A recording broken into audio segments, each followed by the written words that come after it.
آج 2023 کا پہلا دن ہے اور ہم دعا کرتے ہیں کہ یہ نیا سال جو ہے یہ پاکستان کے لیے اچھا ثابت ہو، ہمارے تمام مسائل دور ہوں، اس ملک کے لوگ خوشحال ہوں اور پاکستان ترقی کرے۔ بہرحال یہ ہماری خواہش ہے، اور خواہشیں صرف خواہش کرنے سے یہ چیزیں نہیں مل سکتی، نہ یہ ہماری دعائیں پوری ہو سکتی ہیں۔ ہمیں اس کے لیے ایک جد و جہد کرنی ہوگی، ہمیں ایک لائحہ عمل تیار کرنا ہوگا، اور اس کے لیے پھر ہمیں اسٹرگل کرنی ہوگی۔ تو ابھی چند ہفتے پہلے جو ہے ہم یوم قائد اعظم منا کے ہٹے ہیں، مطلب 25 دسمبر کو ہم نے یہ منایا تھا، اور مجھے حیرانی ہوتی ہے کہ ابھی تک ہم اس بحث میں الجھے ہوئے ہیں کہ قائد اعظم کو کس طرح کا پاکستان چاہیے تھا، قائد اعظم کی کیا ویژن تھی۔ مختلف لوگوں کی رائے ہے، اور ہر کوئی قائد اعظم کی تقریروں میں سے اپنی مرضی کا حصہ نکال کے اس کو پیش کرتا ہے، اور اس کے اپنے جو ان کا نقطہ نظر ہے اس کے حق میں ان کا وہ ثبوت لے کے آتے ہیں۔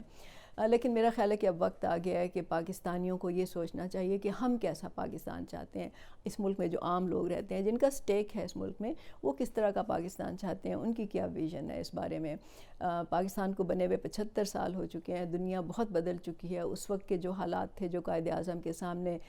قوتیں تھیں، جو مخالف تھیں ان کے، جو اس وقت حالات تھے، جو سچویشن تھی، جیو پولیٹیکل سچویشن تھی، وہ آج کل کی دنیا سے بہت مختلف ہے۔ اور ہمیں یہ بھی معلوم ہے کہ قائد اعظم خود جو تھے، ان کے اپنے خیالات بدلتے رہے وقت کے ساتھ ساتھ۔ وہ تو ہندو مسلم اتحاد کے ایمبیسڈر تھے، اور وہ ایکچولی نہیں چاہتے تھے کہ پاکستان یا مطلب ہندوستان کی تقسیم ہو، اور وہ بہت سی مراحل میں سے گزرے۔ انفیکٹ کہ انہوں نے 1946 میں پاکستان بننے سے صرف ایک سال پہلے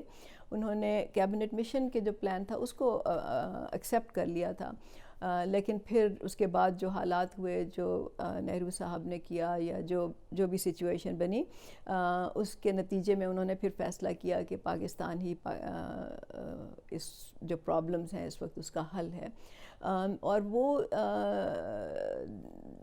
بات یہ ہے کہ اس وقت اس پہ بہت زیادہ بحث ہوتی ہے، مطلب یہ کہ بہت سے لوگ تو اس کے حق میں بات کرتے ہیں، بہت مخالف بات کرتے ہیں۔ کچھ لوگ جو ہیں وہ یہ کہتے ہیں کہ پاکستان کو بننا ہی نہیں چاہیے تھا، جو کہ میرے خیال میں ایک اس وقت ایک بالکل irrelevant بات ہے، اور اگر ہم اس بحث میں چلے جائیں گے تو ہم فیوچر کا تو نہیں سوچ سکتے، ہم پچھلی ہی بحثوں میں الجھے رہیں گے۔ میں یہ نہیں کہتی کہ ہمیں ہسٹری کا نہیں پتہ ہونا چاہیے، لیکن بہرحال ہسٹری آگے بڑھتی ہے، پیچھے کی طرف نہیں جاتی، اور اگر جاتی ہے تو اس کے بہت ہی سیریس کانسیکوینسز ہو سکتے ہیں۔ تو بہرحال یہ ہمارا فیصلہ ہوگا کہ ہم کس قسم کا پاکستان چاہتے ہیں۔ قومیں جب بھی ملک آزاد ہوتے ہیں تو وہ ایک ہی نقطے پہ، وقت کے ایک حصے پہ، وہ مطلب ٹائم میں وہ جو ایک وقت ہوتا ہے، ایک لمحہ ہوتا ہے، اس پہ وہ جامد نہیں رہ جاتے، بلکہ وہ تبدیل ہوتے ہیں وقت کے ساتھ ساتھ۔ ان میں تبدیلیاں آتی ہیں، اور اگر وہ نہیں آتی ہیں، اگر وہ تبدیلیاں نہیں لے کے آ سکتے، تو پھر وہ پیچھے رہ جاتے ہیں یا وہ ختم ہو جاتے ہیں۔ اور اس کی بہت سی مثالیں ہیں، اور سب سے بڑی مثال میں آپ کو دوں گی یونائٹڈ اسٹیٹس آف امریکہ، جہاں کہ آپ سب جانا چاہتے ہیں۔ مطلب میرے خیال میں پاکستان کے کسی بھی شہری سے پوچھیں تو اس کا ایک خواب ہوگا کہ میں امریکہ چلا جاؤں۔ تو امریکہ کیا تھا؟ امریکہ کو آزادی ملی تھی 4 جولائی 1776 کو، یعنی 1776 کو۔ اور میں آپ کو تھوڑا سا اس کے ہسٹری بتا دوں کہ ووٹنگ رائٹس کی کیا سچویشن تھی۔ امریکہ میں جب ان کو آزادی ملی تو ووٹ کا حق صرف ان سفید فام مردوں کو تھا جن کے پاس پراپرٹی تھی یا وہ ٹیکس پیئرز تھے، اس کے علاوہ کسی کو ووٹ کا حق نہیں تھا۔ اور یہ تقریباً میرا خیال ہے کہ آج جو پوری پاپولیشن ہے اس کا 25 یا 30% کے قریب بنتے تھے۔ تو یہ آہستہ آہستہ پھر یہ ہوا کہ مختلف ریاستوں نے یہ قانون پاس کرنے شروع کر دیے کہ سفید فام لوگوں کو حق ملے، وہ پراپرٹی اونرز ہوں یا نہ ہوں۔ اور پھر 1870 میں یہ فیصلہ ہوا، یا یہ قانون امینڈمنٹ ہوئی کانسٹیٹیوشن میں، کہ تمام مرد جو ہیں، جو سفید فام نہیں ہیں، مطلب نان وائٹ مرد، ان کو بھی ووٹنگ کا حق ملنا چاہیے۔ لیکن اس میں غلام شامل نہیں تھے، اور اس کے علاوہ اور بہت سے لوگ شامل نہیں تھے۔ 1917 میں رشین ریولوشن ہوا، اور وہاں پہ ایک ایسی ریاست قائم ہوئی جس میں کہ برابری کے حقوق ملے لوگوں کو، اور اس میں عورتوں کو بھی ووٹنگ رائٹس ملے، اور سب لوگوں کو ووٹنگ رائٹس ملے۔ اس کی وجہ سے دنیا کے بہت سے ملکوں نے اپنے قوانین بھی بدلے اور 1920 میں عورتوں کو ووٹنگ کا حق ملا امریکہ میں. 1924 میں جو وہاں کے نیٹو امریکنز تھے, مطلب جن کو امریکن انڈینز کہتے ہیں, جو وہاں پہ پہلے سے آباد تھے سفید فام لوگوں کے جانے سے پہلے سے, ان کو ابھی تک ووٹنگ رائٹس نہیں تھے, ان کو 1924 میں ووٹنگ رائٹس ملے. اور اس طرح آہستہ آہستہ کرتے کرتے بہت سے اور لوگوں کو ووٹنگ کے حقوق ملے اور اس میں شامل کیا گیا. اور آخر کار 1965 میں یعنی 1965 میں لنڈن جانسن اس وقت پریزیڈنٹ تھے, انہوں نے یہ ووٹنگ رائٹس ایکٹ پاس کیا اور اس کے تحت جو تھے پھر تمام لوگوں کو ووٹنگ کا حق ملا. لیکن ووٹنگ کی ایج اس وقت بھی 21 سال تھی, مطلب اس سے کم عمر کے لوگ ووٹ نہیں کر سکتے تھے. یہ 1974 میں 1974 میں ہوا کہ پھر 18 سال ووٹنگ کی جو ایج تھی وہ 18 سال کر دی گئی, اور وہاں سے پھر جو ابھی کانسٹیٹیوشن ہے اس کے مطابق 18 سال کی عمر کے تمام شہری ووٹ کر سکتے ہیں. اس میں کسی کو مذہب کی, ایتھنیسٹی کی, رنگ کی, نسل کی کوئی پابندی نہیں ہے. یاد رہے کہ شروع میں جب امریکہ میں ووٹنگ رائٹ شروع ہوئے تھے تو اس وقت کیتھلکس کو, جوز کو اور دوسری اور جو ریلیجس منورٹیز تھیں ان کو بھی ووٹنگ کے حقوق نہیں ملے تھے. تو آہستہ آہستہ روشن خیالی آئی اور پھر لوگوں کو پتہ چلا کہ ہم اسی وقت ہم ایک کامیاب ریاست بن سکتے ہیں جب ہم برابری کے حقوق دے دیں لوگوں کو, تو کم از کم ووٹنگ کی حد تک یہ حقوق سب کو ملے. پھر جب امریکہ آزاد ہوا تھا اس وقت وہ ایک اسٹرانگ فیڈریشن نہیں تھی, اس وقت وہ ایک ریاستوں کا آپ سمجھ لیں کہ مجموعہ تھا. تو یہ تو سول وار جب ہوئی امریکہ میں جس میں وہ سلیوری پہ جنگ ہوئی, اس کے بعد پھر یہ ایک خیال آیا اور یہ لوگوں نے کہا کہ اگر ہم ایک اسٹرانگ فیڈریشن نہیں بنیں گے تو ہم چھوٹی چھوٹی ریاستوں میں تقسیم ہو کے ہم کمزور ہوتے چلے جائیں گے. تو وہاں پہ پھر ایک اسٹرانگ فیڈریشن کی بنیاد رکھی گئی اور اس کے بعد سے امریکہ نے جو ترقی کی وہ ہم سب کے سامنے ہے. اسی طرح separation of church and state کا جو اصول تھا, یعنی کہ ریاست جو ہے وہ کسی ایک خاص مذہب کو نہیں اپنائے گی, کیونکہ اس ملک میں بہت سارے مذاہب کے لوگ رہتے ہیں. لیکن یہ جو اصول تھا یہ صرف فیڈریشن پہ لاگو ہوتا تھا. بہت سی ریاستوں میں ابھی تک جو تھے میرا خیال ہے وہ کیتھلک, کیونکہ کیتھلک جو کرسچنز تھے ان کی منورٹی تھی, پروٹیسٹنٹس کی میجورٹی تھی, تو وہاں پہ بھی مذہب پہ ایک بحث یا لے دے ہو رہی تھی. آہستہ آہستہ تمام ریاستوں نے بھی یہ فیصلہ کیا کہ ریاست کا کوئی مذہب نہیں ہونا چاہیے, کیونکہ ریاست اگر کسی ایک مذہب کو اپناتی ہے تو اس سے جو باقی مذاہب ہیں ان کی حق تلفی ہوتی ہے یا ان کے خلاف ڈسکرمنیشن ہوتی ہے. اور اگر ہم ایک ایسا ملک چاہتے ہیں جس میں کہ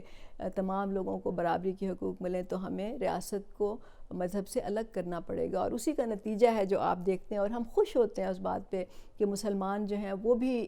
کانگریس کے لیے الیکشن کنٹیسٹ کر سکتے ہیں, وہ بھی سینٹ کے لیے کنٹیسٹ کر سکتے ہیں, اور اس میں بھی کوئی ریسٹرکشن نہیں ہے کہ کسی دن کوئی مسلمان یا یہودی یا کسی اور مذہب کا انسان وہ ایک صدر بھی بن سکتا ہے. تو اس کے لیے صرف شرط میرا خیال ہے یہ ہے کہ وہ بندہ جو ہے وہ امریکہ میں پیدا ہوا ہو, مطلب وہ بائی برتھ امریکن ہو,